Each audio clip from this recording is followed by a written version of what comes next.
Because you can make a few $100,000 a year as a dreamer. Like, man, I'm a dreamer, I'm just gonna hustle and do it. You might have an employee or two, and that's great. But if you wanna build a really big empire, you wanna build something that's gonna be like transformational in an industry, this thing has to be a specific vision. So it's what do you want specifically, when do you want it by, and then why do you want it?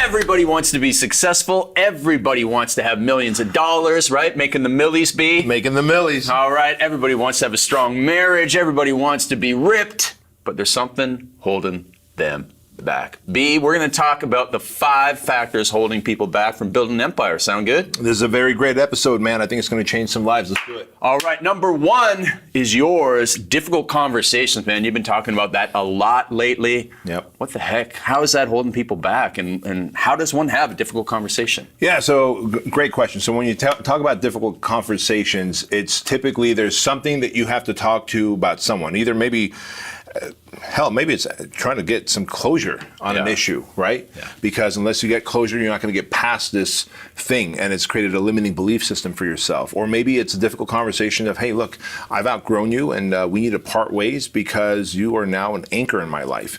Whatever the difficult conversation is, there's somebody typically that is not necessarily holding you back, because you're the only one holding yourself back, is what I found. But what really is needed on your part is this sense of closure, and it comes in a form of conversation. And most of us are conditioned to avoid and ignore and put off and procrastinate where tough conversations are concerned because, well, it never feels good, and you kind of feel bad for hurting someone's feelings, but those difficult conversations are what usually create breakthroughs. I'll give you a great example. Yeah, I was going to say, give me an example. I'll give you a great example. So every Tuesdays, because today's a Tuesday, we have the level 10 meetings upstairs for our company, FitBody. And level 10 meeting is part of the EOS system. And it's exactly. Where if you want to learn about the EOS system, you want to scale your business to like 8 figures, 9 figures, 10 figures beyond, you're going to put EOS into your business. And one of those things, and by the way, it's from the book Traction by Gino Wickman. And it's Entrepreneurial Operating System. Yeah. And a level 10 meeting is 90 minutes long. And at the end of every level 10 meeting, one of the things you do is you go through everyone in the leadership team, you rate the meeting. Yep. Anywhere from a 1 to a 10. And so anytime there's confrontation and hard conversations to be had when someone needs to call someone out because, hey, you didn't finish your rock on time, and therefore that stopped me from finishing my rock, and therefore we didn't meet the deliverables. Yep. When those uneasy conversations come up, people typically end up rating it like an 8 or an 8.5. I end up always rating it a 10. Because I've learned that the clarity in my business always comes out of confrontation and conversations. Yeah. And so I'm looking for these tough conversations to happen instead of just everyone giving themselves platitudes and pats on the backs.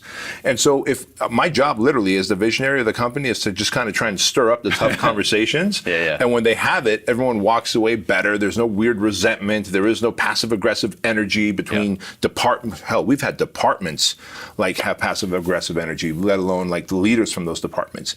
And so if I can stimulate those tough conversations, because I typically know what's going on both sides of the fence, then I walk out of there rating it a 10, and I've conditioned my team now that, hey guys, we want this confrontation to happen because when we have the difficult conversations, we have clarity and we can move on.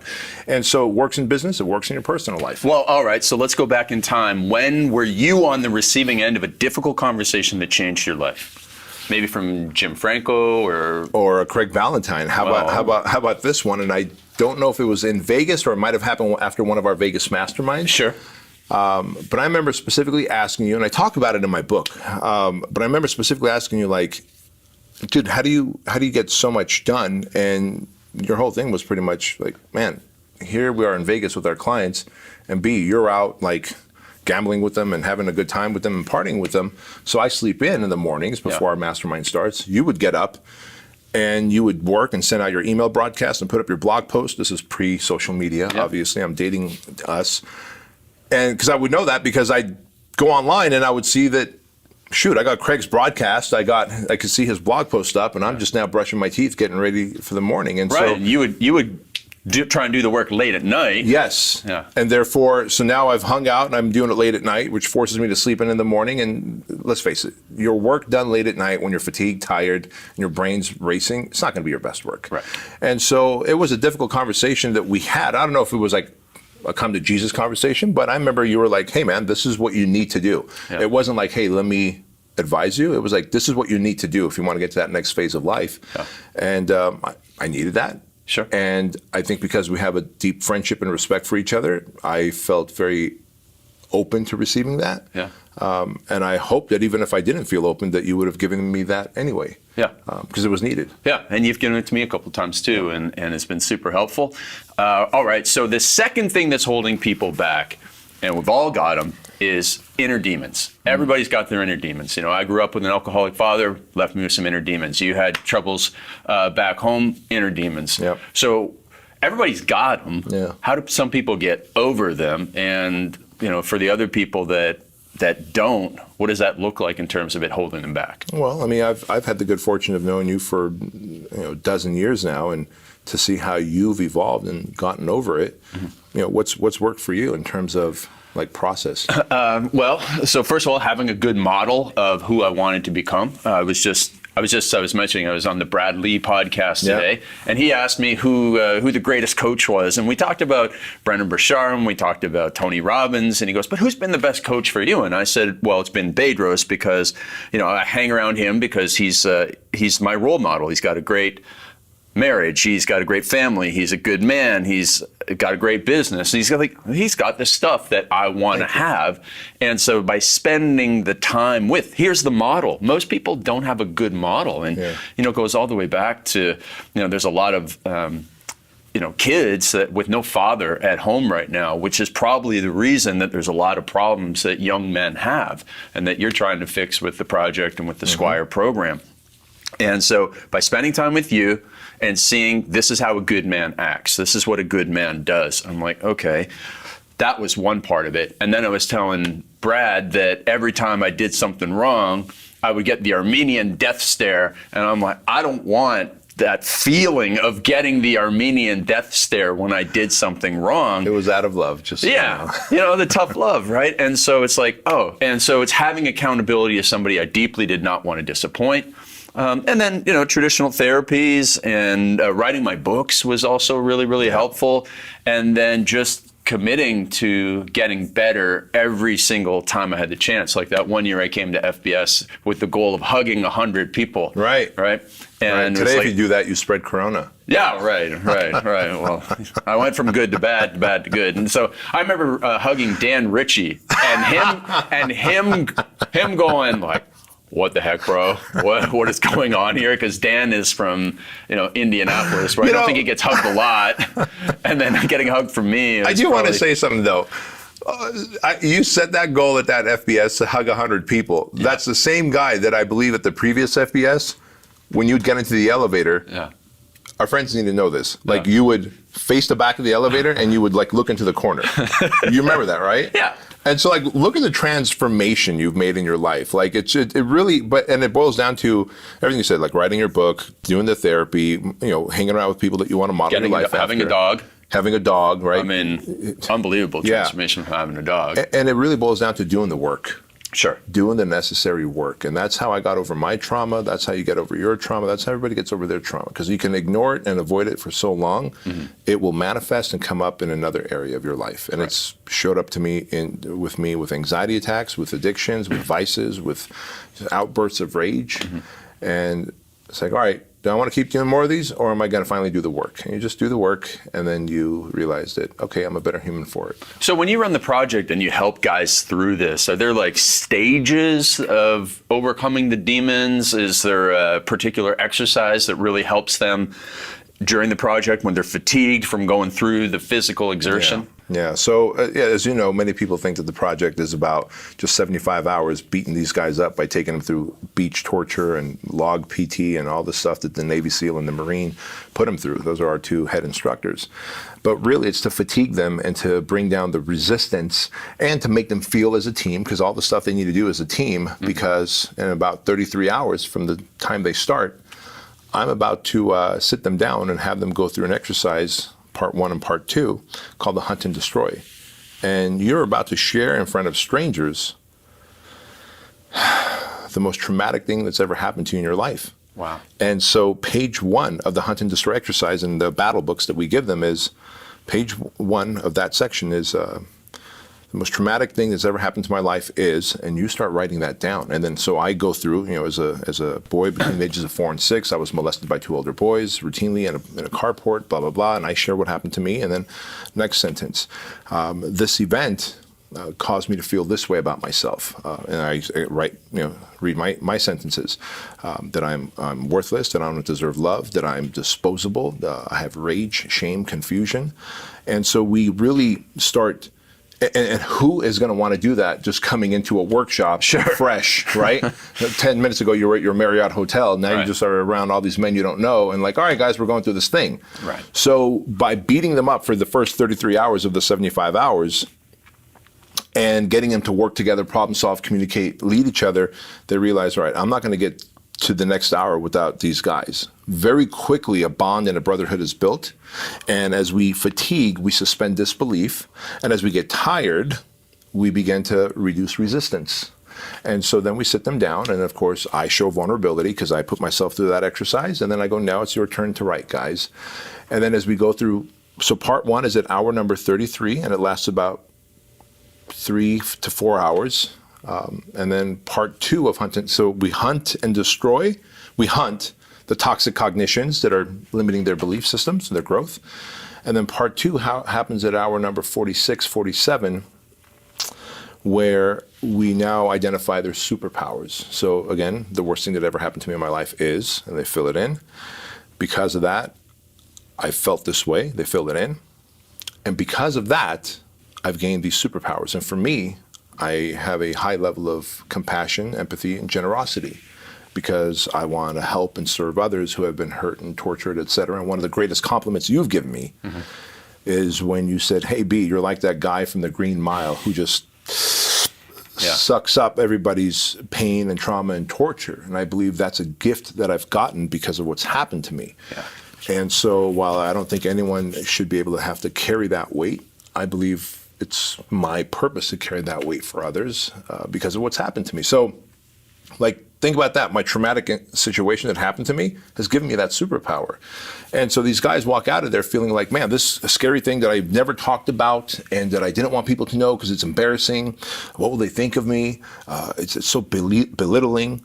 They were like, I just shared this with 20 other men and no one laughed at me. They all have problems. Turns out we're all normal, and the human condition is that we're going to get up and we're going to deal with some And so off we go, beating them up, and we don't treat them any different because we heard that you ran over a family of 5 because you fell asleep at the steering wheel, or Uncle Bob diddled you in a certain way, or whatever the happened, right? Yeah. And they're like, all right, these men still treat me like a man, except I've talked about it and I'm over it. And the work still continues in their life after the 75 hours, but we unearthed the trauma and dealt with it and realized there's a superpower that came with the experience. That is insanely powerful. And so for people that have the inner demons, like what you said, okay, you find the inner demon, you realize you had a superpower that allowed you to overcome it. And so with my father being alcoholic, there was no control, right?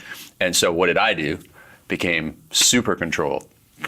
And so obviously it can, the pendulum can swing too far. Sure. But if you harness that into a superpower, you can go out and look at the number of books you've written on that topic of controlling your day, controlling your thoughts, controlling your week. Yeah. And it's helped me, and it's helped literally tens of thousands of people. Thank God your dad was that way. Sure. Right? I mean, that's the only thing we could say. That's all you can do. Yeah. Love it. Okay, number 3. Procrastination. Procrastination. One of the things you said there before is you're talking about that Green Mile thing. And I said that because when I started coaching and I realized, I didn't have as many people as coaching clients as you did especially over the years. And I was like, you're getting all this information from them. You're taking on their problems. I'm like, oh my God, this is what he was experiencing for this past 7 years that I knew him. This is insane. And so obviously one of the things, you've seen everybody's problems, but you probably saw over and over and over again, procrastination from perfectly capable people. Yeah. Why do they do it? Yeah, it's funny. What I saw was a pattern of procrastination. And it's neat when you, 1,800 coaching clients, right? Wow. And after having gone through 1,800 coaching clients, you start seeing patterns in people. And one of the patterns where procrastination is concerned is the fear of what might happen, not what's going to happen. Our reptilian mind begins to go, if this goes wrong and that fails, I might lose all my money. And then, as Kevin, my therapist, would say, follow that golden thread. Well, one, if I lose all my money, I might have to move out of my house. My spouse might divorce me. And God, it's embarrassing if people find out that I wasn't able to succeed at this thing that I talked about it. And so we then procrastinate, never pull the trigger. Yeah. Because we are afraid of the negative outcome. The human brain, the reptilian brain, never goes, and because I might win and things will turn out and I'll be able to help a million people. And the example I give people is, pretend to be normal for a minute, meaning not like an evolved human that you are right now. Okay. But a normal person, if we're sitting here, if Craig Ballantyne's having a cocktail party and he's invited Michelle to the cocktail party and Michelle knows that it's supposed to be at 8 p.m., it's 9:10 and Michelle's still not there. What's running through your mind right now? Where is she? Where is she, right? Yeah. And look how you said it, like, oh my God, yeah. Where is she? Well, why wouldn't you be like, man, I bet she stopped at the liquor store, got a scratcher, won $1 million, and is celebrating right now and is on her way here. Right. The mind goes to, where is she? I hope she didn't get in a car accident and she's probably dead in the gutter. Where is she? Our reptilian mind goes to fear and not necessarily to fortune. Yeah. And so because of that procrastination, I found through the patterns that I've seen in people is they have this unreasonable fear of what might happen, and so they procrastinate never getting there so they never have to experience what might happen. Yeah, and what I've found over the years is that people have a remarkably productive way of procrastinating. And so I talk about the morning routine. People have these morning routines, and you might have one of these morning routines that is a perverse form of procrastination. And you get up and you do yoga and meditation and journaling, interpretive dance. You do all of these things. I love it. I queued it up. I do these videos every day. And they just do 19 things before they actually get to work. And I just didn't have time to do that sales letter. I didn't have time to have that difficult conversation. I just, was able to procrastinate on it. But I did journal for 10 pages. Yeah, right. And I had 3 types of journaling. I did free-form journaling, I did gratitude journaling, and then I did morning pages journing. So I checked off. By the way, your Instagram thing this morning about the Miami mornings. Yeah. Then you come off like, it's like, were you living in the lifeguard tower? Oh, yeah. We were doing a photo shoot there. I love that. Yeah. All right. 4th thing is network. Yeah.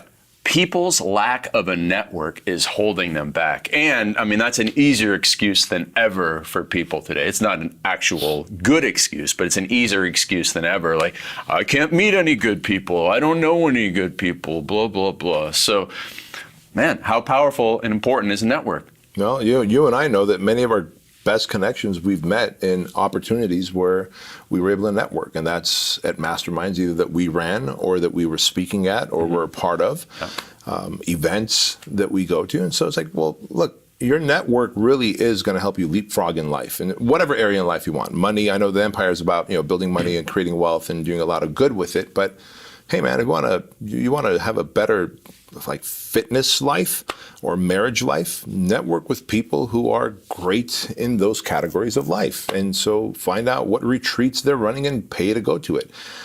To me, it's a no-brainer. I will always pay to time collapse. And so I will pay for access, whether it's masterminds, mentoring, coaching, seminars, et cetera. And it becomes a no-brainer. And I'm sure you have some other ways as well, but to me, networking is just pay for access and get the results. I think the biggest mistake that people make with the networking is they think that it pays off immediately. Right.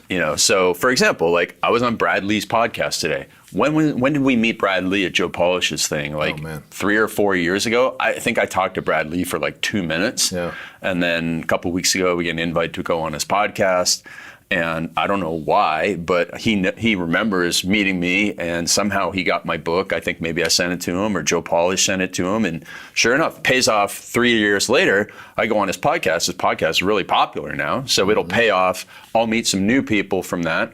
I was in Miami last month at an event from Joel and Dan Fleischman, and I met, have you ever met Chris Winfield and Jen Gottlieb? No. They're in They're friends of Vinny D's and obviously Joel and Dan Fleischman. And then I was in the gym at the Wynn, and they're in there this like yesterday morning. And so I was talking to them, and they were at Bradley's, and then they were there for War Room. And it's just, having all of these people, it's just so powerful. And you can go and meet them virtually. I did a lot of networking as an introvert behind my computer, having a podcast, having an email newsletter. I could interview people, promote other people's products.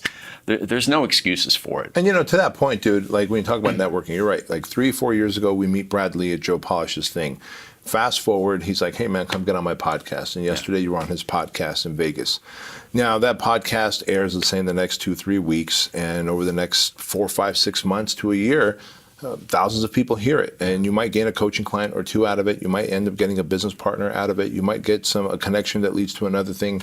And so networking is the long game. You're absolutely right. And when people think that like, well, I'm going to pay and then meet Dan Fleischman or Craig Ballantyne, and then we're going to somehow make money together the next month, you're going to be sorely disappointed. Yeah, absolutely. All right. Speaking of the long game, number 5, people don't have a vision. And so lack of a vision just holds them back, because that means they don't know what to do next. They kind of wander aimlessly in life. They don't have any focus. They never achieve anything. And when they start to achieve something, then they go off on a detour and destroy the thing. So how important has a vision been to you? And when somebody comes to you and says they want to be successful and they don't have any details or next steps, how do you get them on the right track? Yeah, well, to me, it's everything, because you can make a few $100,000s a year as a dreamer. Like, man, I'm a dreamer, and I'm just going to hustle and do it. You might have an employee or two, and that's great. But if you want to build a really big empire, you want to build something that's going to be like transformational in an industry, whether it's with Fit Body Bootcamp or Trulian or what we're doing with the project, then this thing has to be a specific vision. And when we put in a vision for Fit Body Bootcamp, and that vision can change. Remember, look, we just went through COVID, and COVID for the year 2020 was not kind to any fitness business at all on the planet. No. And Fit Body Bootcamp being franchises, we certainly lost our share of locations. So you can change your vision, but our vision was 2,500 locations by the year 2025, and then here's why. So it's what do you want? Specifically, when do you want it by, and then why do you want it? It's not just because I want to make a lot of money, but because we want to impact 10 million people every morning through fitness, nutrition, and a positive mental attitude. And so if me and my entire team are in line with that vision, we know what we want, 2,500 locations by the year 2025, for this specific reason, and we're all bought into it, we're going to work the daily goals to get there, hit our daily KPIs, key performance indicators. If you don't have a vision, if you're just like, I want a lot of locations as soon as possible, okay, that's different to Ed, and that's different to Michelle, that's different to Joan, and so no one's ever going to know. But with that clarity of vision, when gets hard, and will get hard, you're not going to be locked onto anything solid, and it's going to be easy for you to just be a rudderless ship down the river of having the current taking you. Yeah, absolutely. And with a vision, is most people think the most important stuff is what you say that you're going to accomplish. But the power of the vision is actually the exclusion of all the other stuff. It's like, listen, I'm building Fit Body Bootcamp. Hey, do you want to come partner on this music program? Well, no, man, it's not getting me closer to my vision. It's the North Star. It keeps you on that straight line to success. And you can have a vision for your business. You can have a vision for your personal life. I had a vision I wrote about in Perfect Day Formula that I was going to meet the love of my life by 2020. And it kept me on track. And I met Michelle. And sure enough, by putting the vision out there, it got me on the straight line of success. So having that vision, overcoming procrastination, having the difficult conversations, growing your network, and turning your inner demons into the superpower. You fix those 5 things, you'll stop holding yourself back, build an empire. Simple as that. Hey, listen, we want you to leave us a 5-star review on iTunes, and also be sure to take a screenshot of this particular episode right here and tag Craig, tag myself, and as always, don't forget to tell your mama.